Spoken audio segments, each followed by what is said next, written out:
আপনার দল কি চাঁদা নেয়? খালেদের প্রশ্নে যা বললেন মুফতি ফয়জুল। জানাবো মিত্রদের কয়টি আসনে ছাড় দেবে বিএনপি।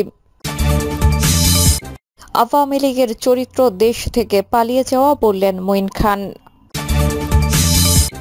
এবং সর্বশেষ জানাবো আসন বন্টন নিয়ে তারেক রহমানের আস্থা বিএনপির মিত্রদের।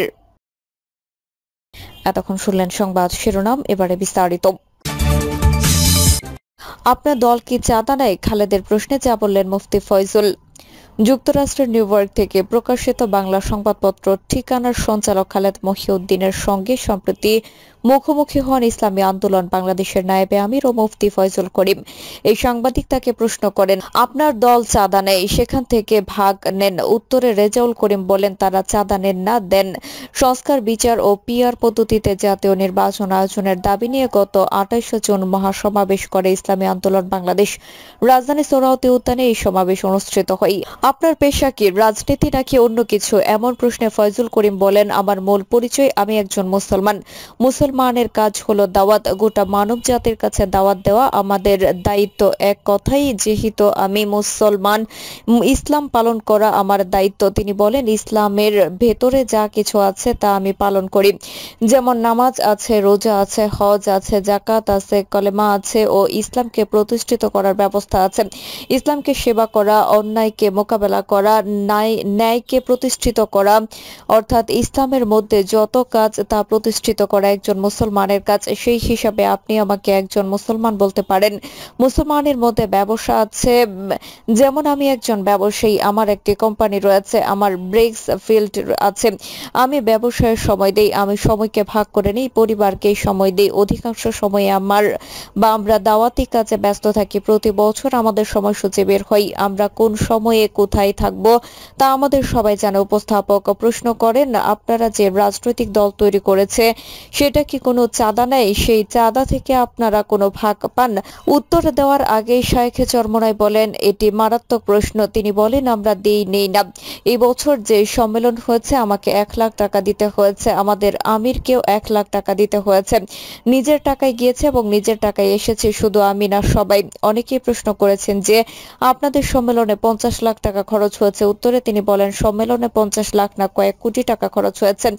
সবাই এই টাকা দিয়েছেন, প্রত্যেকে নিজের টাকায় এসেছেন, নিজের টাকা দিয়ে খেয়েছেন, আবার নিজের টাকায় চলে গেছেন। তিনি বলেন, মসজিদে আমরা যারা নামাজে যাই আমাদের সামনে একটা বাক্স আসে, সে ব্যাপারে কাউকে সমালোচনা করতে শুনেছেন? মন্দিরে টাকা দেওয়া হয় না, গির্জায় টাকা দেওয়া হয় না, প্রেগুডায় টাকা দেওয়া হয় না? প্রশ্ন রেখে বলেন, সারা দুনিয়ায় চ্যারিটি এভাবেই চলে।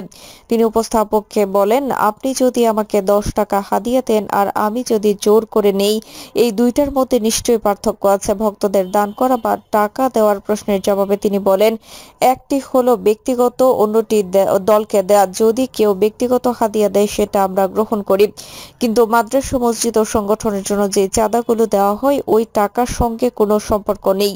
ব্যক্তিগত হাদিয়া ও সংগঠনকে দেওয়ার মধ্যে বা টাকার মধ্যে আকাশ পাতাল পার্থক্য। মিত্রদের কয়টি আসনে ছাড় দেবে বিএনপি? আগামী বছরের ফেব্রুয়ারি প্রথমার্ধে ত্রয়োদশ জাতীয় সংসদ নির্বাচনের সময়সীমা ধরে প্রস্তুতি নিচ্ছে রাজনৈতিক দলগুলো। সম্ভাব্য মনোনয়ন প্রত্যাশীরা উঠোন বৈঠক, মহাসমাবেশ বা জনসমাবেশ সহ নানা কর্মসূচি নিয়ে ভোটারদের ধারে ধারে যাচ্ছেন। তবে বিএনপির সঙ্গে যুগপৎ আন্দোলনে থাকা মিত্র দল ও জোট নেতাদের অনেকেই এখনো নিজের আসন নিয়ে দোদুল্যমান অবস্থায় রয়েছেন। ফেসিবাদ বিরোধী আন্দোলন সহ ১৭ বছর রাজপথে সক্রিয় ভূমিকায় থাকলেও নির্বাচনী আসন নিয়ে অনেকটা অনিশ্চয়তায় মিত্ররা। এজন্য এখনই বিএনপির কাছ থেকে আসন সমঝোতার নিশ্চয়তা চায় তারা।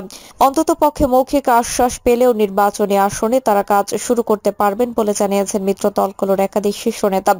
বিএনপির রাজনৈতিক মাঠে পরীক্ষিত মিত্র দলগুলোকে সঙ্গে নিয়ে নির্বাচনী বৈতরণী পার হওয়ার পক্ষে। সেক্ষেত্রে সমঝোতার ভিত্তিতে ঢাকা সহ সারা দেশে বেশ কিছু আসন ছাড় দেওয়ার চিন্তা করেছে দলটি। আর বিএনপির যুগপৎ আন্দোলনের সঙ্গী নেতারা চান সম্মানজনক আসন, পাশাপাশি উচ্চকক্ষ কিংবা কিংবা ক্ষমতায় গেলে জাতীয় সরকারও থাকতে চান। এ নিয়ে বিএনপির সঙ্গে মিত্রদের আসন নিয়ে আলাপ আলোচনা চলছে অনেকটাই নীরবে। বিএনপি লিয়াজো কমিটির সঙ্গে মিত্রদের চলমান ধারাবাহিক বৈঠকে এইসব বিষয়ে আলোচনা গুরুত্ব পাচ্ছেন। সংশ্লিষ্টদের সঙ্গে কথা বলে জানা গেছে, এসব তথ্য সম্প্রতি অনুষ্ঠিত লিয়াজো কমিটির বৈঠক শেষে বিএনপি স্থায়ী কমিটির সদস্য আমির খসরু মাহমুদ চৌধুরী জানান, নির্বাচনে তফসিল ঘোষণার পর হতে পারে আসন ভাগাভাগি। নির্বাচনে তফসিল ঘোষণার পর নির্বাচনের কার্যক্রম শুরু হলে তো এই প্রক্রিয়া হবে।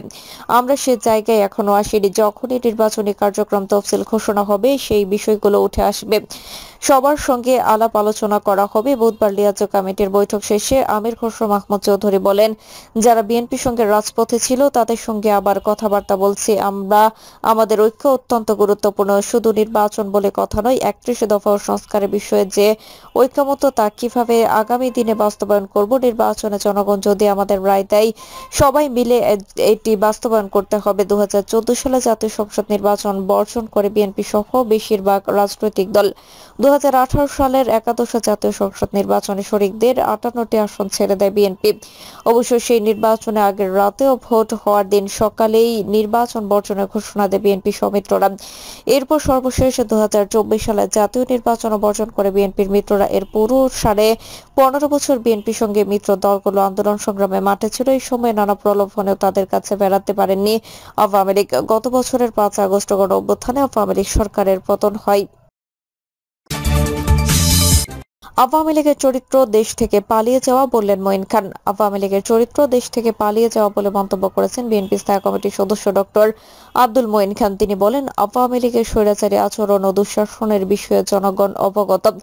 জিয়াউর রহমানের পর দলটি দীর্ঘ সময় দেশকে শাসন করেছে, কিন্তু দলটি দেশে কখনো জাতীয়তাবাদ প্রতিষ্ঠা করতে পারেনি।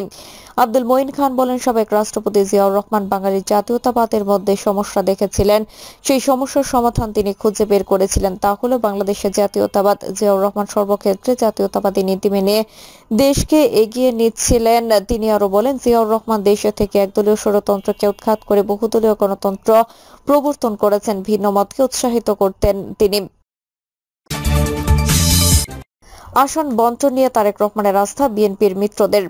ত্রয়োদশ সংসদ নির্বাচনে আসন বন্টন কিংবা সমঝোতার বিষয়ে সিদ্ধান্তের ভার বিএনপির ভারপ্রাপ্ত চেয়ারম্যান তারেক রহমানের উপর দিতে চায় মিত্র দল ও জোট। 17 বছর ধরে বিএনপির আন্দোলনে সঙ্গী দলগুলোর বেশিরভাগ নেতা বলেছেন, এই বিষয়ে তারেক রহমান সঠিক সিদ্ধান্ত নেবেন বলে তাদের বিশ্বাস। মিত্র দল ও জোট নেতারা বলেছেন, আগামী বছরের ফেব্রুয়ারিকে কেন্দ্র করে সারা দেশে নির্বাচনী প্রস্তুতি চলছে। বিএনপির সম্ভাব্য প্রার্থীরা সব আসনেই নির্বাচনী প্রস্তুতি চালাচ্ছেন। যুগপৎ আন্দোলনের মিত্র দল ও জোটগুলোর শীর্ষ নেতাদের নিজ এলাকায়ও বিএনপির সম্ভাব্য প্রার্থীরা তোড়জোড় চালাচ্ছেন। এতে অনেক প্রতিবন্ধকতা দেখছেন। এজন্য এখনই আসন সমঝোতা না হলেও মৌখিক আশ্বাসে নির্বাচনে মাঠে থাকতে চান তারা। সাংগঠনিক প্রস্তুতি ও গণসংযোগ করার মতো কর্মসূচি পালনে ইতিবাচক বার্তা ও প্রত্যাশা করেন নেতারা। খোঁজ নিয়ে জানা যায়, চলমান পরিস্থিতি, সংস্কার কার্যক্রম ও জাতীয় নির্বাচন ইস্যুতে মিত্রদের সঙ্গে ধারাবাহিক বৈঠক করেছে বিএনপির লিয়াজো কমিটি।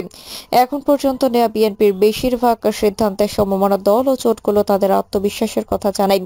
একই সঙ্গে আসন্ন ত্রয়োদশ জাতীয় সংসদ নির্বাচন ঘিরে দলগুলোকে ইতিবাচক বার্তাও দিয়েছে বিএনপি।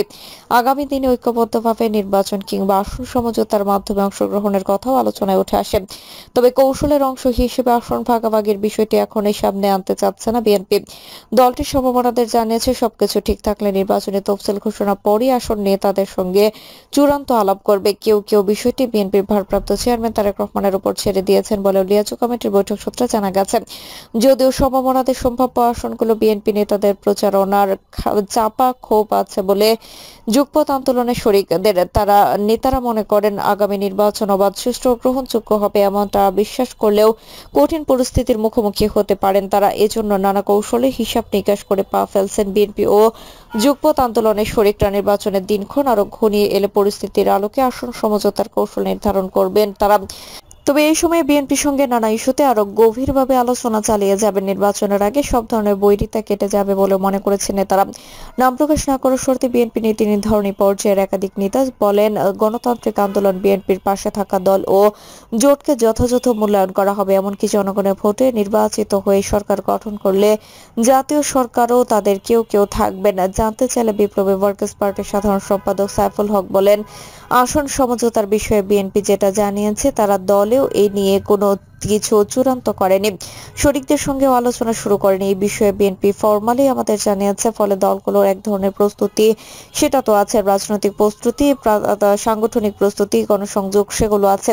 এটা আসন সমঝোতা আরো সময় নেবে, নির্দিষ্ট আলোচনা নির্দিষ্ট বোঝাপড়া হতে আর একটু সময় নেবে, এটা আমার ধারণা।